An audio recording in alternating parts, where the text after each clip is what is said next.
witness that there is no God but Allah, and Muhammad is his apostle. Beloved brothers and sisters, I'm happy to see you and happy to be here with you. And we'll try to be as brief as possible today. And so that you can get out of here. We don't even have any food to serve you today. Because as Brother Kevin pointed out, we are on a fast. Those of you who are not on the fast, then, you have to eat somewhere else today. Because we didn't want to torture the believers who were on the fast. Food. And believe me, I know the torture. Just happens that for a special event which we're involved in today, my wife was cooking all night. And I'm up there, can't eat nothing. And she got the house smelling like a salon restaurant all night long. So if that makes you strong, we ought to be strong in this family. So, beloved brothers and sisters, I just want to say how happy I am to be a follower of Minister Farrakhan. As Brother Kevin has pointed out, it's a blessing, not just an honor, but a blessing, a divine blessing from God himself. Because we don't have to be. Look how many of our people are not followers of Minister Farrakhan. And it's not by their own choosing. It's because they don't know any better. I have to put it just like that. This is what the Holy Quran means when it says, Allah guides whom he will and leads whom he will in error. So that all of our efforts, we can make all of our efforts to give our people the truth. But we can't make them. You know the old thing about take a horse to water, you lead him to water, you can't make him drink? That's true. That's the way it is. So those of us who do understand and who do accept this truth, who do follow Minister Farrakhan, we thank Allah at least 5 times every day for making us able to have the open heart and the open mind to accept that which is absolutely our salvation. Now, many of our people may be scared off by Minister Farrakhan's actions, especially his most recent actions. But I tend to believe that more of our people are going to be attracted because of the results of his actions. The fact that the man stands up. Now, that's a tough thing. The way he stood up to a government that has the whole world cowering. Kind of reminds me of in the Bible when there was a beast so powerful that the whole earth trembled. And he was so powerful till the question was asked, who is able to make war with the beast? And one little lamb, lamb is the meekest of all animals. Small, meek, don't mess with nobody. A little lamb says, I will make war with this beast. And according to the book, he made war, whipped the beast, destroyed the beast. That's what it reminds me of. Mr. Farrakhan challenged the government that this represents. That's why we got it up here today. We need to look at this. Because Minister Farrakhan, like you and I, and like everybody else in America, we're under 2 flags. This one and that one. You may say, well, now, wait a minute, I am a Baptist, stomp down, and I am not a Muslim. I ain't under that flag. Yes, you are. You may not want to be, but there are a lot of us don't want to be under this one, but we are. So you can always choose what you're under. And in this case, there are those under both these flags who don't want to be under one or the other. Neither some crazy enough don't want to be under either one.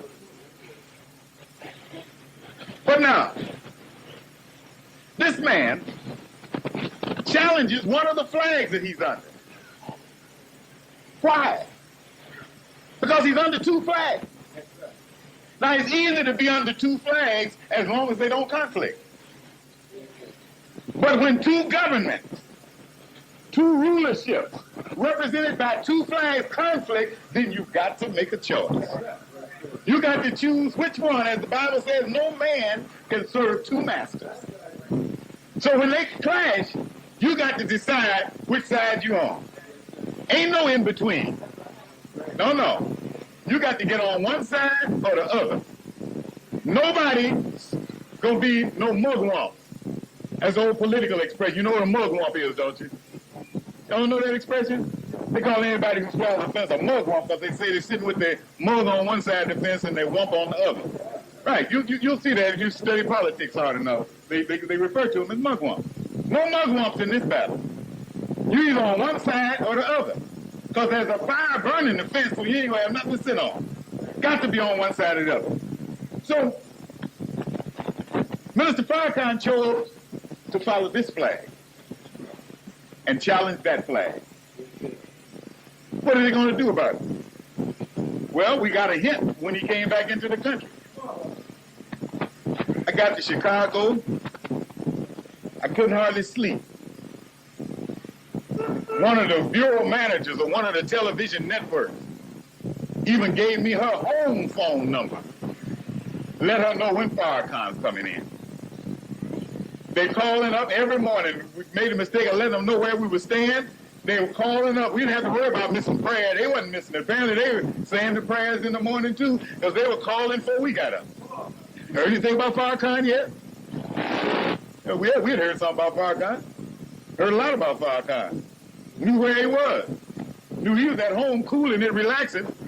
And they got the airport covered. Police from him. The minister's wife went out with some people to pick up some people at the airport Friday night. Couldn't hardly get in the airport for the police. And he's at home. Relaxed. Understand? See? Now, when he first, those of you who heard the radio program today, and or who were in Chicago and heard him say what he said on the radio today, and the minute that he said something about Jesus, he knew how our minds clicked. Are you comparing yourself with Jesus? But like he said, no, but it's good to walk in his footsteps. And when I think of Minister Farrakhan coming in the country with no disguise on, his enemy looking for him, you heard him, some of the things you heard him say Saturday night were based on a document that I had just taken to him that came straight out of the government computers, where they were giving instructions on what to do when he came into the country. You understand? Yet here they were alerted. Every port of entry was alerted. Every plane, they figured he was coming in from Tokyo. Every plane that was coming in from Tokyo into the United States, they had people there on the plane coming over. They took every precaution they knew how to take, and as he said, he walked right through, looked them in the face, and came on home. Now, I think he's walking in Jesus' footsteps. Because I recall somewhere in Scripture where the Jews got so mad at Jesus, they took him up on a cliff. And they were going to throw him off. And when they got ready to throw him off, then he turned and walked right through them. And they didn't even see him.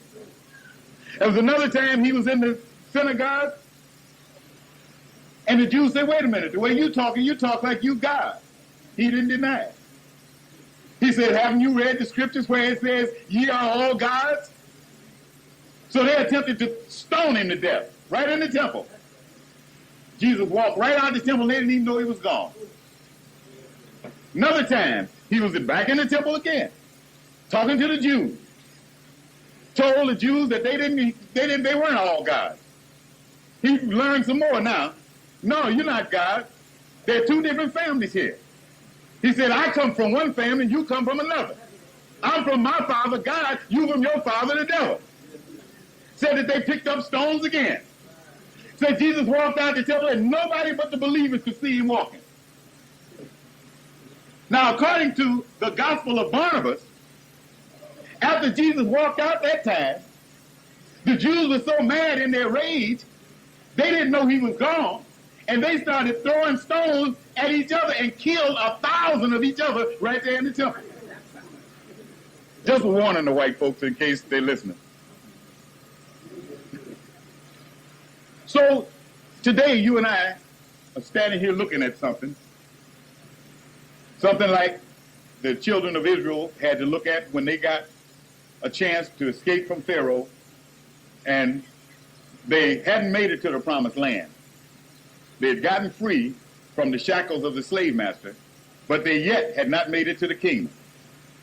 But Moses told them that before they could make it to the kingdom, they had to make a choice. And he said, this day I put before you two signs. He said, one is a blessing and one is a curse. He said, one is life and one is death. And you can only make it to the promised land if you make the right choice. All right. What were the signs? You know, if you read the book of Numbers, you ever wonder why it was called the book of Numbers? Very interesting. You read the book of Numbers very carefully and you see where it got its name. So in the book of Numbers, after they had gone through Genesis and Exodus and Leviticus, each one of them, their name told exactly what they were about. They got to Numbers. And in the book of Numbers, every man was numbered, it said. Everybody was put in their proper place with their proper people, and every group was given a flag, an ensign as it was called. And every group had a flag that represented, quote, their father's house. That's what happened in the book of Numbers. Flags had to be given, so that by your flag, people knew who you belonged to. People knew where you belonged and what you were supposed to be doing, and they knew who your father was. And here we have two flags today. They represent the houses of two different fathers. We have to be numbered. Remember that old song, Lord, I want to be in that number? Let's make sure we're in the right number. Here you have two flags. They have similarities. They also have differences. Let's look at the similarities. They both have red in them, right? In fact, they both have a solid red field. You say, oh, no, that one got red stripes. No, I'm not going crazy. I said they both got a solid red field. They both have red in them. They both have white in them, don't they? Both got stars in them, haven't they? There's an awful lot of similarity between these two flags there. And it's only a minor difference. This flag has the moon in it, and this one doesn't. And this flag has blue in it, and that one doesn't. Why? Why are they so similar, and why the dissimilarities? The similarities have to mean something, and the differences have to mean something. That's what we want to get into today. Now, we're not going to do a great deal of teaching today on the meaning of the flag of Islam. And the reason is because we have a booklet written by the Honorable Elijah Muhammad called The Flag of Islam, where he goes into great detail and all the science of everything that this means. We got them back there on sale. They're very expensive. I don't know how much they cost, but it's a booklet, so I know it doesn't cost much. It ain't no fortune. But we keep those on sale all the time. So it would be fruitless for me to stand here and go through all that, and then you pick up the book and read the same thing, or some of you have already read the book, got the book, and there's no sense in going to that. But just as a highlight, the red field back there represents the sun. And of course, the crescent represents the moon, and the five-pointed object represents the star, as it does in everything. We know that stars out there in the universe don't have 5 points, but that's generally accepted. In fact, as the Honorable Elijah Muhammad points out, some stars have 6 points, 7 points, 8 points. You have stars, but when you see those stars, like an asterisk, some of them have as many as 8 points. But you recognize that as a star, okay? But now, the sun represents freedom. This is why we have this flag. This flag represents the universe. This is why I'm saying everybody is under it, whether you want to be or not. This flag, you can destroy this piece of plastic up here and every piece of cloth and paper that this flag is drawn on. But you can't destroy that flag. Nobody can mess with that flag, okay? Because that flag represents the universe. You're looking at the sun, the moon, and the stars. Everybody is under that flag. Now, if you got a universal flag, how in the world, when that universal flag is in conflict with a national flag, don't you think it makes good sense for you to go with the universal flag? Do you think a national flag is able to defeat a universal flag, or that a national government is able to defeat a universal government, or that a national ruler is able to defeat a universal ruler? We're looking at the sun that represents freedom. Sun is free. And it shines on the just and the unjust. Sun don't stop shining on you because you're wicked. If it was so, white folks wouldn't be getting skin cancer. Sun shines on everybody. Good, bad, old, young, sick, well, sun just shines. You get all this warmth, all this benefits, everything. The sun produces food for you, whether you're evil or good. You don't have to earn sunlight. Sunlight is free. So it represents freedom in our flag. The moon represents equality. Now, why does the moon represent equality? One reason the Honorable Elijah Muhammad teaches us is because it keeps the water in equal bounds on the earth. The earth is 3/4 water. If it didn't keep shifting and just leveled out, it would drown all life. So the moon having a magnetic attraction on the earth keeps it shifting. That's why when they want to know what time the tide's coming in the morning, they don't go out and dip in the water.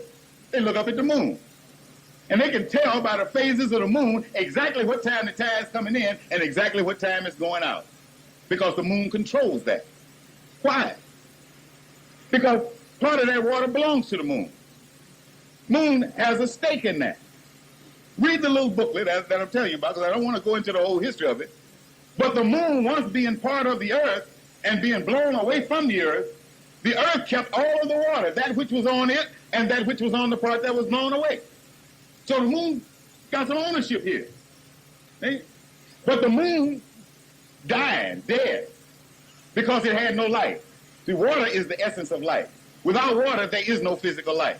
So the moon not having any water, now instead of it revolving or rotating independently around the sun, no, it has to go around the earth, and the earth has to take it around the sun, because the earth got all this water. I hope you understand. Because when you understand that, you understand our condition as a people who have been broken off from the human family, been robbed of all knowledge of ourselves. So having no spiritual life, that's why we have to depend for our motion and for our life on another people. We can't go nowhere but where they take us. We can't live nowhere they don't let us live. We can't work nowhere they don't let us work. We don't ride nothing they don't build for us to ride. Okay? Just like the moon. But the moon is equal. The only thing that keeps it from exercising its equality is it doesn't have the water, which is the essence of life, and the only thing that keeps us from exercising our equality is that spiritual water, the Word of God. You have the star there that represents justice. Y'all know that. Y'all seen Clint Eastwood playing sheriffs and stuff, ain't you? Well, the star on it. They'll never wear a cross. Now, you ever notice that? No. Wear a star. You used to wear a 6-pointed star, but now you notice most of the places that use stars, they use a 5-pointed star. But you still find some sheriff's departments, in the counties especially, that use a 6-pointed star. But that's another whole lecture. But the star stands for justice. All right? The 5-pointed star is used because the feet that march to justice has 5 toes on each foot. The hands that work and will fight to establish justice in the earth, we have 5 fingers on each hand. And we have 5 senses. And there are 5 principles, fundamental principles of the religion of Islam. All that star represents. Okay? Now, that's all I need to say about that flag. What about this flag? You say, oh, I know about that one. See, Betsy Ross made that one back during the Revolutionary War, and they flew it, and then Francis Scott Key wrote a song about it called the Star-Spangled Banner, back when America was fighting the Revolutionary War. That's what you know about the flag, right? All them's lies. All of them. Betsy Ross did not design the flag. And the white folks ain't got a book where they even tell that lie. Now, they tell some lies, but you can't find a white folks book that says Betsy Ross designed the flag. But they imply, they hint to you in school, and you come out thinking, they talk about Betsy Ross and the flag so much, you assume.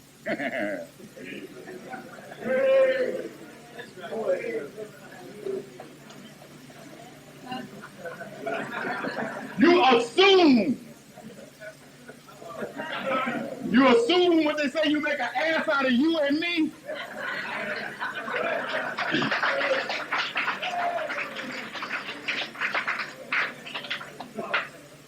Yeah, you assume that Betsy Ross created flag. Betsy Ross was a flag maker in Philadelphia who was the first one to get a large contract with the Navy to make flags for their ships, and that's how she got famous. She did not create nothing. She sold what they gave her. They gave her the pattern, she made the flags. Well, then where did it come from? Why don't they teach you about the creation of this flag? Ain't that strange? All y'all saw the last few days is flags waving. In all your life, you can have a PhD in history, in American history. And I guarantee you, you were never taught in your professorial enterprises where this flag came from. Pitiful. The national anthem. Folks can just sit up when they hear it and they get filled up all in their throat, black folks. Take the hat off, cover their heart. Oh, that's such a glorious song. Where did it come from? Well, you know, back during the Revolutionary War, when they were fighting, and Francis Scott Key, that great patriot and songwriter and poet, he had an inspiration, and he wrote those wonderful words and wrote that wonderful music, and that's how we got the Star Spangled Banner. You lie a lot. First of all, Francis Scott Key did not write the Star Spangled Banner during the Revolutionary War. Francis Scott Key wrote the national anthem in Baltimore in 1812 when they were fighting a war after America was supposed to have been free. That's the first thing. He didn't write the music. The music was so familiar, all he did was put words to it because he already knew the music. They being English and all those Englishmen bringing all their habits over here. When the English used to gather in all of the pubs and they started getting a little tipsy, they had a favorite song. And the words were all about drinking and having a ball, you know. Yeah. All over England it was known. And when they came to the colonies, they did the same thing. They go into the local bars and they started drinking their grog and they started getting a little light in the head and feeling real good. And they started lifting up their glasses. And they start singing. Da da da da da da da da da da da. That song was known by every drunk in the country. Understand?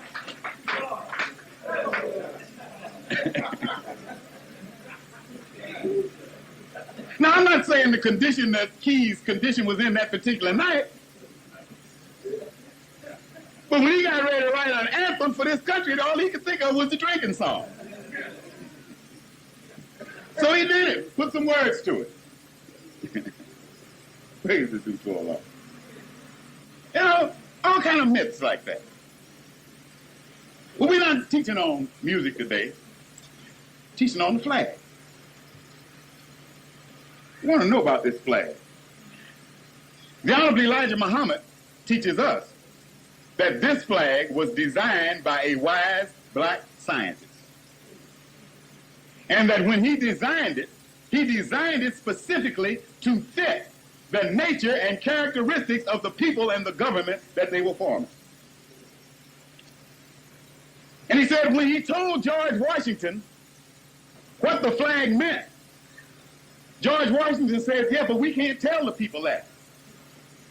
So George Washington came up with a different interpretation of the meaning of the flag. Didn't change the flag, just reinterpreted the meaning for the public. Now back in the secret societies and in the inner circle, they know the real meaning. That's why they keep it.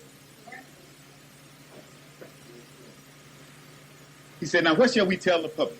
He said, okay, we will tell them that the red in the flag represents the blood of the patriots who died for this country. Okay, so them other 5 cats, it was 6 of them all together. 5 of them, the black scientist was the 7th. They were sitting around. They said, yeah, that sounds pretty good. We go with that. I said, now, we'll tell them that the white represents purity. It's fine, right on. Okay, we'll go with that. He said, now the stars represent justice. That we can leave that alone. He said, but we're going to tell them the blue represents truth. Now, anytime you see blue, it represents truth. And they even came up with the expression, oh, he's true blue. See? You're righteous when you true blue. But is blue true? You look up and see a blue sky, and you can get in a jet or a Challenger if you got the nerve. Go as high as you want to, and you never find no blue. In fact, when you get up there, when you look down, you see the blue down here. You know you didn't come through no blue. You can see a beautiful blue lake. Go get you a bucket of water and ain't no blue in it. Blue is a deceiving color. It is a sign of deceit. Where you see blue, you see deceit. That's why when you look at them cold blue eyes, you're looking at natural-born deceit. Praise the due to Allah. Let's look at these flags. We notice that there's a similarity in the flag. Where they are similar, they mean similar things. See? The star in that flag stands for justice. The stars in these flags stand for justice. There's one difference. The star of justice in that flag is surrounded by a field of red, which stands for the sun, which represents freedom. But the stars of justice in this flag are surrounded by a field of blue, which represents deceit. I'm going to tell you what the man told him. Now, let me tell you a little bit about the man first. But he told them that they would have to put the stars in a sea of blue because justice would be available under their government, but only to the healthy and the wealthy. All right, let me see. Now, I told you that, they don't tell you in your textbooks, but there are some books where you can verify what we're saying by white folks. See, we know how a lot of our folks are. First thing they want to know, well, where can I find that in the book? They don't mean in a book. They mean in a white folks book. So, hell, I can go write a book. It's in a book. No, we understand your code, okay? Just like a woman that was on the train, you understand? She asked this black Pullman porter, how long before we get to Cincinnati? He said, about an hour. She said, thank you, son. So he wasn't 5 feet away when the white conductor came through, and she stopped him and said, Mr. Conductor, what time we get to Cincinnati? He said, about an hour. She said, thank you. He walked back up. The porter walked by and said, lady, I told you it would be an hour. What's the matter? Didn't you believe me? She said, I believed every word you said, son, but now I got it in black and white.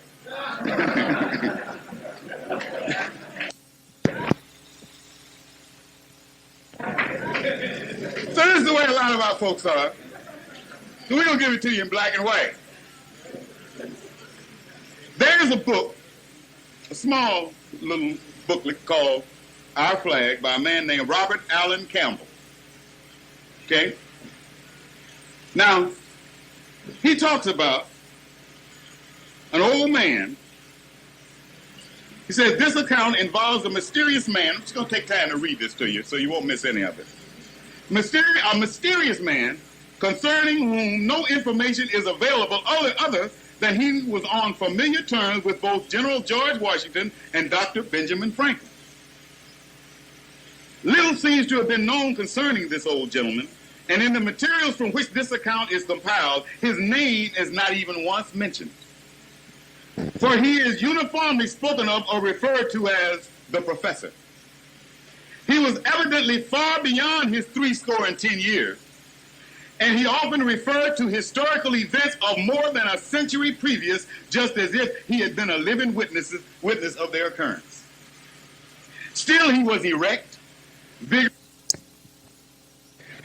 He was tall, of fine figure, perfectly easy, and very dignified in his manners, being at once courteous, gracious, and commanding.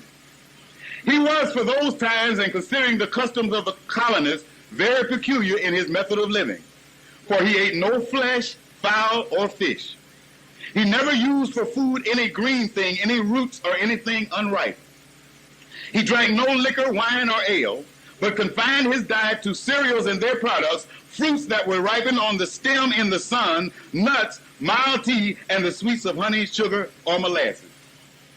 He was well educated, highly cultivated, of extensive as well as varied information, and very studious. He spent considerable of his time in the patient and persistent conning of a number of very rare old books and ancient manuscripts, which he seemed to be deciphering, translating, or rewriting. These books and manuscripts, together with his own writings, he never showed to anyone. And he did not even mention them in his conversations with the family, except in the most casual way. And he always locked them up carefully in a large, old-fashioned, cubically shaped, iron-bound, heavy oaken chest whenever he left the room, even for his meals. He took long and frequent walks alone, sat on the brows of the neighboring hills, or mused in the midst of the green and flower-gemmed meadows. He was fairly liberal, but in no way lavish, in spending his money, with which he seemed to be well supplied. He was a quiet, though a very genial and very interesting member of the family, and he was seemingly at home upon any and every topic coming up in conversation. He was, in short, one whom everyone would notice and respect, whom few would feel well acquainted with, and whom no one would presume to question concerning himself, as to whence he came, why he tarried, or whither he journeyed. By something more than a mere coincidence, the committee appointed by the Colonial Congress to design a flag accepted an invitation to be guests while in Cambridge of the same family with which the professor was staying. See what they say? It wasn't no coincidence. It was here that General Washington joined them for the purpose of deciding upon a fitting emblem. By the signs which passed between them, it was evident that both General Washington and Dr. Franklin recognized the professor. And by unanimous approval, he was invited to become an active member of the committee. During the proceedings which followed, the professor was treated with the most profound respect, and all of his suggestions were immediately acted upon. He submitted a pattern which he considered symbolically appropriate for the new flag, and this was unhesitatingly accepted by the other 6 members of the committee, who voted that the arrangement suggested by the professor be forthwith adopted. After the episode of the flag, the professor quietly vanished, and nothing further is known concerning him. Now you know where your flag came from. Now you know why they don't talk about it much either. They said he came up with a flag that he felt was symbolic of this new government. All right. We've gone into one aspect of it.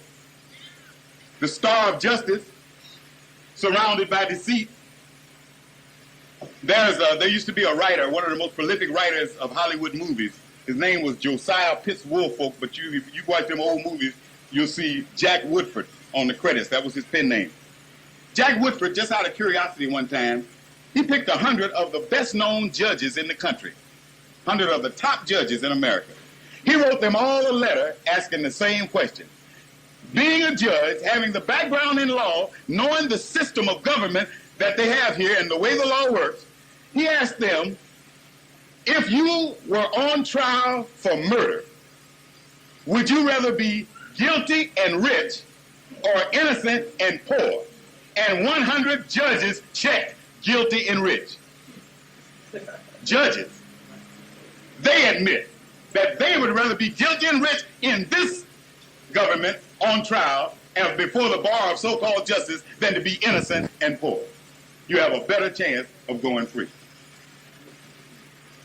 Now,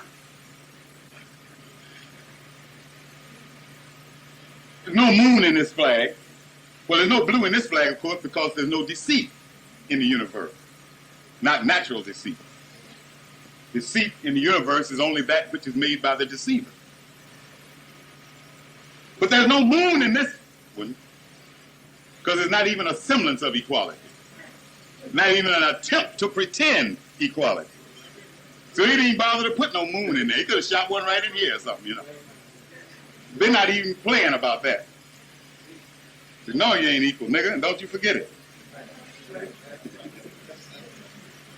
Now, you know, this flag has 13 stripes. The original flag had 13 stars.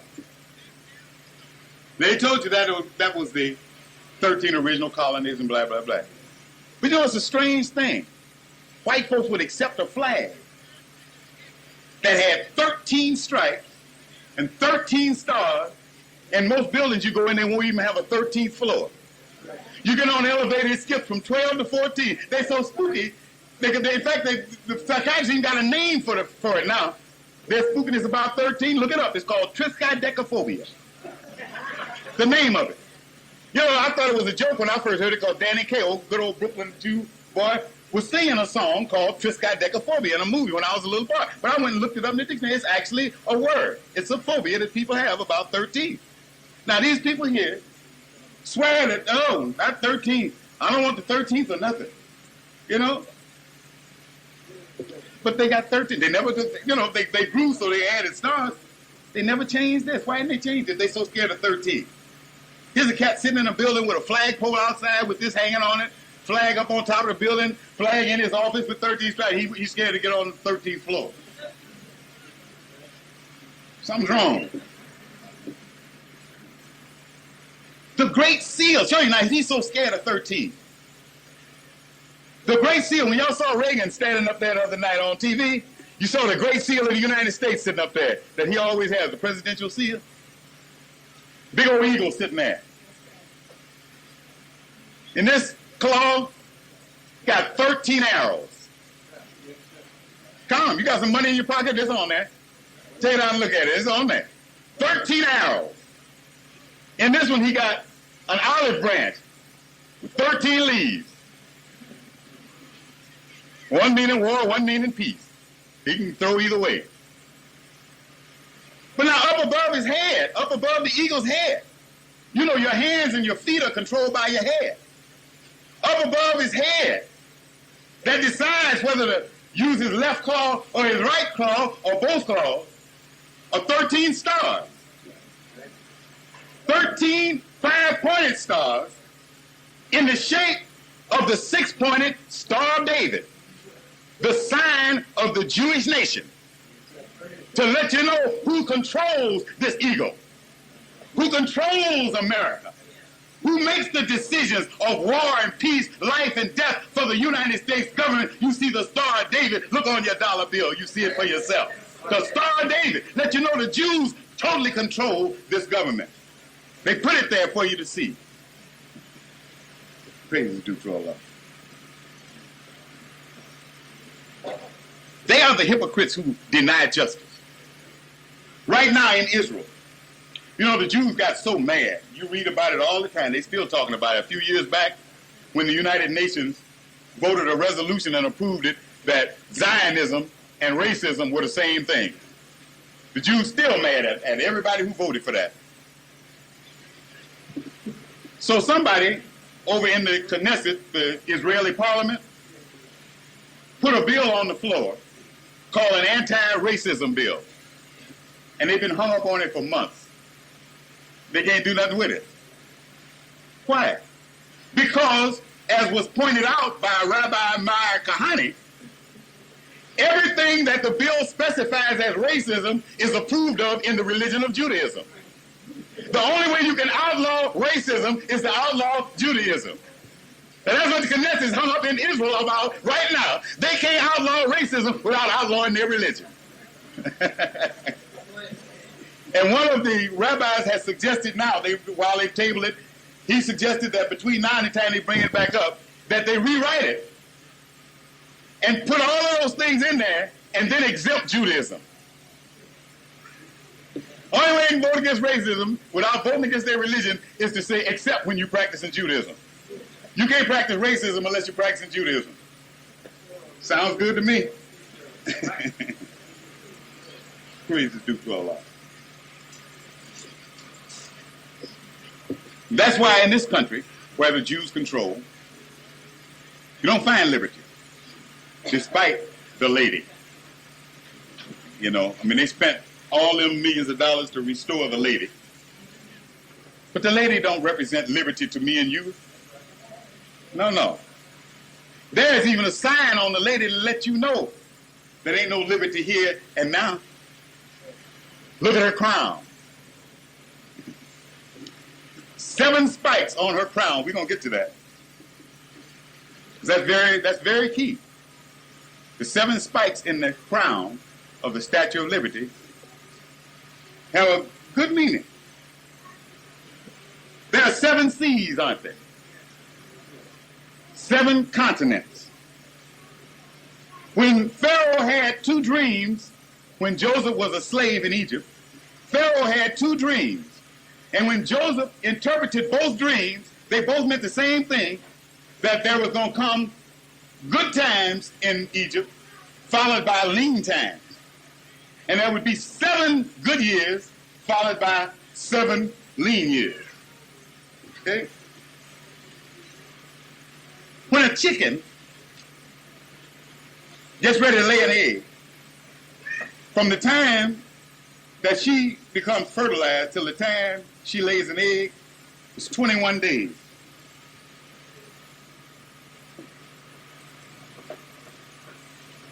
I'm going in there. I know Brother Kevin told you we weren't going no high science. This ain't high. If you want the high stuff, we can get into it, but this is little bitty stuff.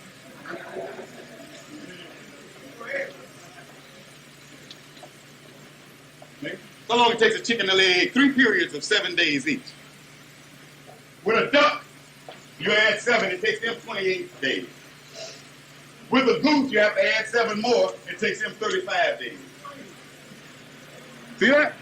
That ain't no accident. Don't you believe in nothing like that with a pattern that distinct being a coincidence.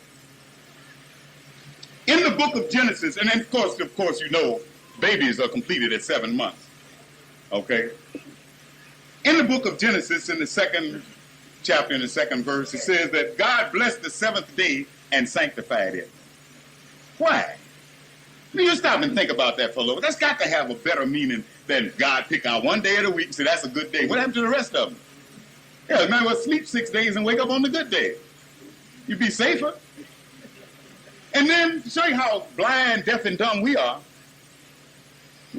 I've known black folks to get fired from jobs because they refuse to work on Sunday. Why? Because that's the Lord's day. That ain't what the Bible said.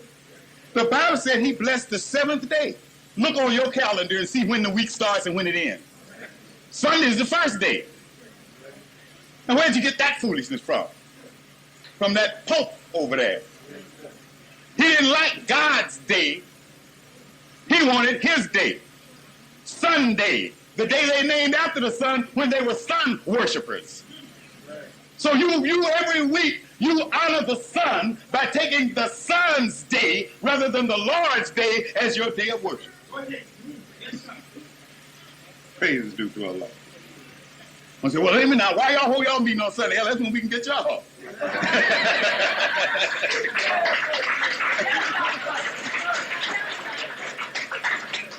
We don't honor no one day. All days belong to Allah. That's why we are not hypocritical. That's why, who's that? Bobby Blue Bland and somebody else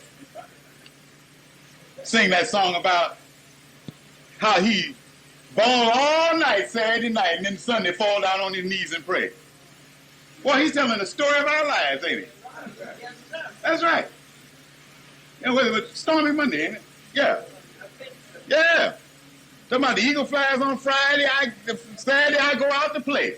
Now Saturday he go out to play. He drag up Sunday morning, get on his knees and play. Oh, Lord, have mercy. Head about to kill him. Understand? From that bad stuff. See? So we're not hypocritical like that. Every day belongs to Allah.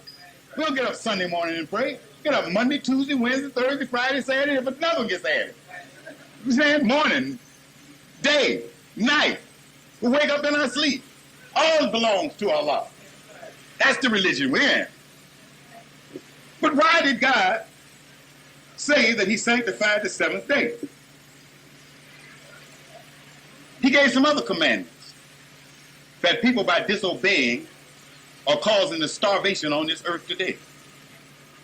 According to God's commandments, and you can read it in your Bible, according to God's commandments, and any good farmer will tell you this, any smart farmer will tell you, you plant your crops for 6 years. The 7th year, you don't plant and you don't harvest. You let the crops that are there grow up, let them go die and go back in the earth, and they will keep your ground fertile. But you're going to farm it every year, steady robbing the earth of its nutrients, and then wonder why it gets poor and won't nothing grow. Then you got to get all these fertilizers, all these chemicals, and spray on them just to try to get a crop to grow. But God teaches you how to do it right in the book.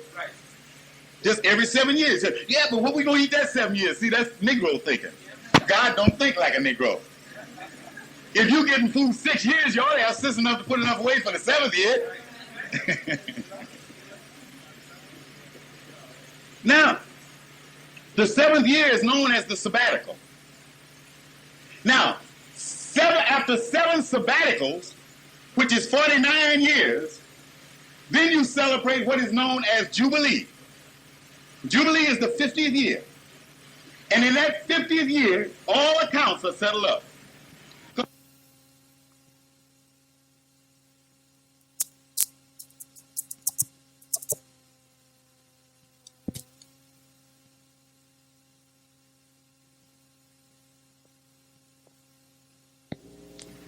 Because every 7th year, if you got any slaves, you're supposed to let them free. But in the 50th year, all debts, everything, cleared up. All land is returned. Did you know nobody has the right under divine law to sell any land since you didn't make none, didn't bring none with you? How the hell you going to charge somebody for it? You know that's a violation of God's law? Well, how do you expect us to live? He gave you land. You were born on some land. And according to God's law, the land you were born on belongs to you. And you don't have the power to sell it. And if somebody needs to use it, like you got a lot of land you're not using, somebody needs to use it, they can lease it from you for 49 years. But in that 50th year, if you got anybody's land, you got to give it back to them. Then y'all can start all over again or whatever you want to do. But every Jubilee, everybody's own homeland returns back to them. This is why our brothers and sisters, the Indians that Brother Kevin mentioned, up there in Great Mountain, they have a custom. Why they telling the white man they're going to have to blow them out of that land? Because they're part of that land.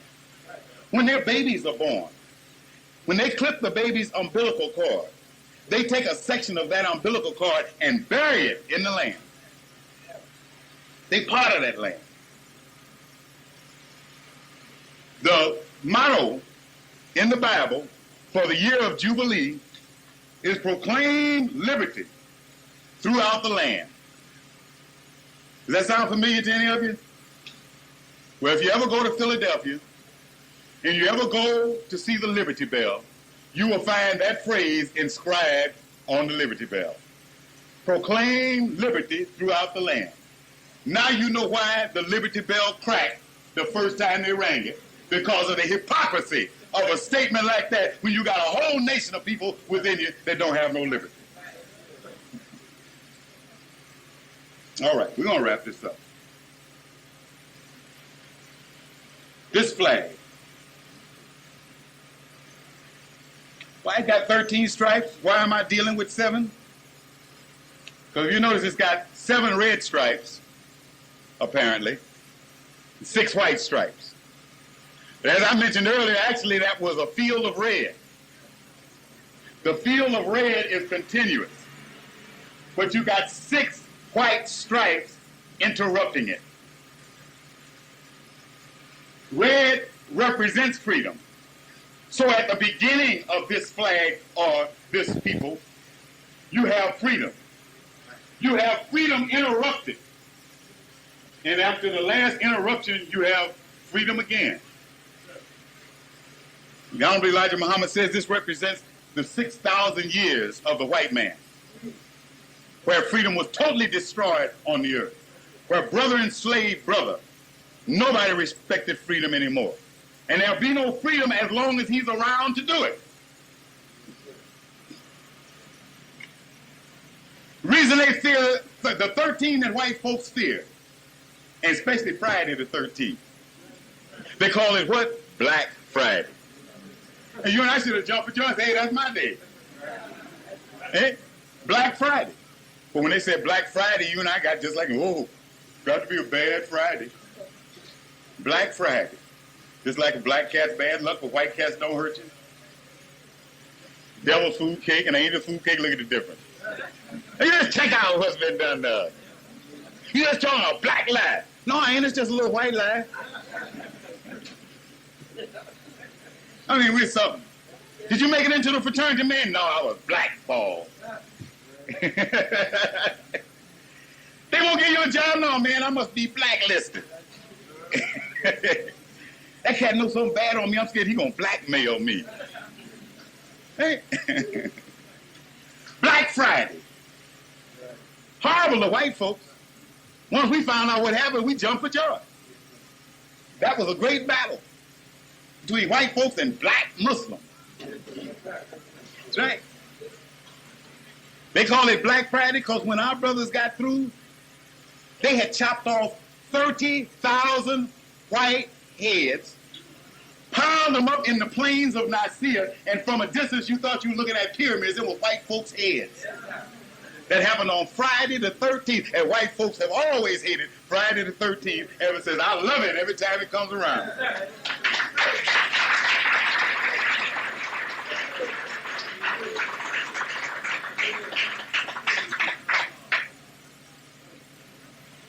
So this 13 represents that class. These 7 stripes of freedom represent black folks. The white represent white folks. That 13 is reminding them of that class and how the end is going to be the same way. We might not pile up their heads. That's old-fashioned. The Honorable Elijah Muhammad teaches us we must use modern means and methods. But they know what the result is going to be. I mean, we don't have to say it. We don't have to tell you the truth, regardless of circumstances. That's what this flag represents. This flag absolutely represents this government with its deceit, with its being the last bastion of this white race, that once this country is gone, once this country is defeated, freedom will begin to come back into the earth universally. This country doesn't represent freedom. It represents the roadblock to freedom. That's what it represents. In every nation where black folks are being oppressed, this nation is backing the oppressor. It is this nation that pumps money and arms and even troops in there to keep people oppressed. This is the anti-freedom government. And they're the last one. And after that, freedom again. And in fact, that's what the Bible means when it says, first of all, a day is as 1,000 years with the Lord. And then they are told, 6 days shall ye labor. The 7th day ye shall rest. They didn't add in peace. But the Jews, in their book, it's in 4 volumes, called the Zohar, which is their Kabbalistic book, or their book of mysticism. They have figured out that in the 7,000th year, after the end of the 6,000 years of their rule, their reign, that sometime during that 7,000 years that the Messiah would come. Now, they're trying to say that, they messed up their calendar purposely to throw folks off. They're trying to say it's 254 more years before the end of the 6,000 years. You ever notice how Jews always say they're living in the year 5,000 and something? They lying like a dog. The 6,000 years ended in 1914. 1914. And from 1914 on, at any time, the Messiah was on time. Okay? So we say to the world, the Messiah is not to come. The Messiah has come. And we're proof. We are proof that the Messiah is here. If you study the works of the Messiah, study what the Messiah is supposed to do, you know he's already here. Study where he was supposed to come. Jews talk about he's going to come to them. Come to them for what? To give them what they own everything. What could the Messiah bring them? Can't bring them righteousness. They had a chance for that. All the prophets they were sent, they killed them, stoned them, drove them out, put them in jail, persecuted them. They don't want no righteousness, so the Messiah can't bring them that. What could he bring? Can't bring them no riches. They own all the riches. Armies, they control the armies of the earth. Land, check, do a title search on all the land in the world and see where it leads back to. So my title search, I don't mind, check your banker. So well, my house is paid for. Don't pay your taxes and see what happens to it. You know, folks are so silly. I own this. I got the papers on papers. Difference between a paper and a house. A whole lot of difference. That paper ain't guaranteeing you no house. You don't pay your taxes, the man to take the house and the paper.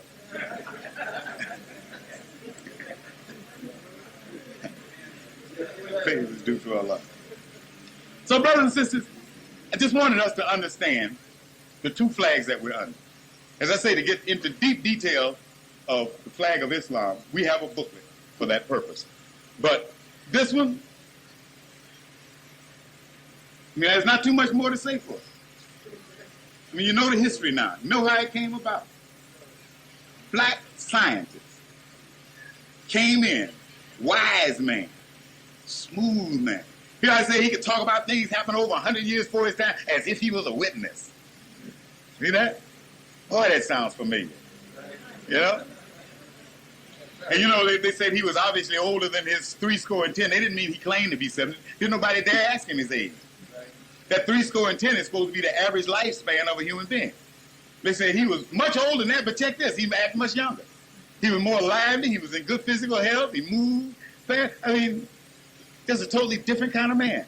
And check this, the great George Washington, the mighty Benjamin Franklin that everybody lived, oh, poor Richard Stallman, he can say no wrong. When this man spoke, everybody, I mean, he was bad in E.F. Hutton. I mean, everything he said, they just, yeah, right, we take that. Yeah, give me some of that. Yep, give it up. Whatever he said about the flag, he drew it up, handed it, yes, sir, we take that. Boom, passed unanimously. Went through Congress.